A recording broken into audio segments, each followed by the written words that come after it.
Kumusta mga hunters? Welcome back po sa ating channel. Kalimi Onay nagbabalik. Ito, ginagawa natin itong mga unboxing or mga unpacking para ipakita sa mga baguhan na tayo po ay legit. No?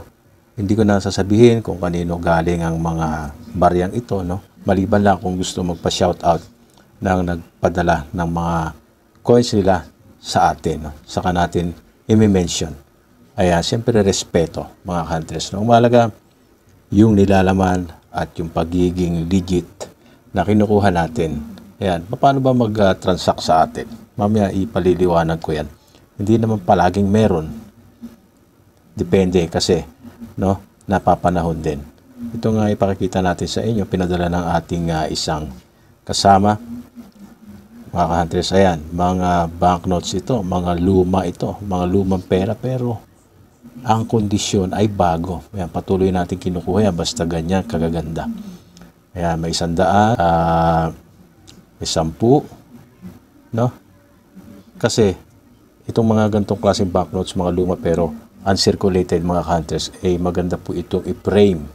No, ipi-frame mo yan, tapos, pwede nang pan-display as collection mo. Ayan siya, oh. Meron pang 2 piso. Isang set to, eh. No, ang bagong lipunan series yan, mga ka-hunters. Ngayon, meron pang kasama yan. Merong mga coins. Kung makikita nyo, may hard to find na 1 piso, year 2005, at mga USPI. Kaya po yung ating mga patuloy na kinukuha dito sa atin. No? Kadalasan, isasalang din natin ito sa mga raffle. Kung gusto naman ng consignment, mga ka-hunters, mga kabro, no? Yung mga nakakilala na sa atin, nagpi-PM lang naman sila. Magpi-PM lang. Pag-uusapan nyo yung price. Na sa ngayon, medyo matumal, kaya't medyo bumaba ang pa-consignment sa atin. Wala tayong magagawa dun eh. Bumaba eh. Siyempre, hindi nang aasahan ng mga parokyano. No? Siyempre, eh, baka magtanong, bakit mahalang slots? Eh mababa ngayon. So mag-a-adjust po tayo mga ka-hunters.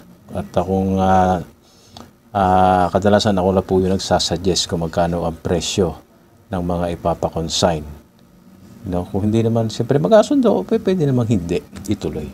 Pero kung magkakasundo at yung suggestion ko na price ay masusunod sa ngayon, ipadala nyo. No? Katulad itong mga 1907. USPI itong mga ito, yan, mga unclean. Mga ganda po ito, mga hunters. Ayan po yung mga patuloy natin kinukuha. At yung mga hard to find kagaya nito. 1 piso year 2005. Pag meron kayong mga ganyan, lalo-lalo yung mga baguhan, may lahat kayo or mayroong mga USPI inyong mga lolo't lola na gusto nang ipagbili or ipa-consignment sa atin, gagawin nating pera yan. Madali lang po dito. Kontakin nyo lang ako sa ating messenger, no? Ayan. Sakaling may kilatis. Search nyo, Kali may kilatis. Nag-iisa lang yung messenger na yun at makikita nyo agad. Ito namang isa, ibubuksan natin, ano. Ayan. Nakalagay pa ito sa, ano ba to? Parang, ayan, collagen, no? Pampabeauty ata ito. Ayan siya. Minusisa pa, no?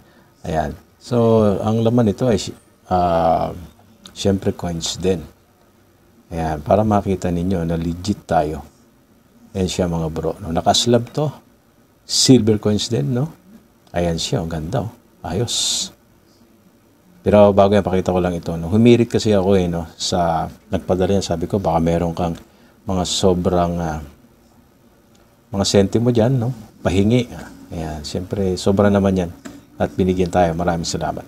At ito yung main coin, no? Ang ganda mga bro, 50 pesos na barya. Commemorative ito eh. Silver coin po ito. Ayan, oh, Bataan, Corregidor. Yan. Maganda po ang value ng mga ganyang mga commemorative. Mga ka-hunters, kung kayo magkaka-interest mag-collect, magkakaroon din kayo niyan. So, huwag kalilimutan mag-subscribe sa ating Facebook page dito, no? Ayan, Kalimi Onay Facebook page. And follow po at sa ating YouTube, mag-join sa ating membership para makapasok sa ating mga GC. God bless. I'm out.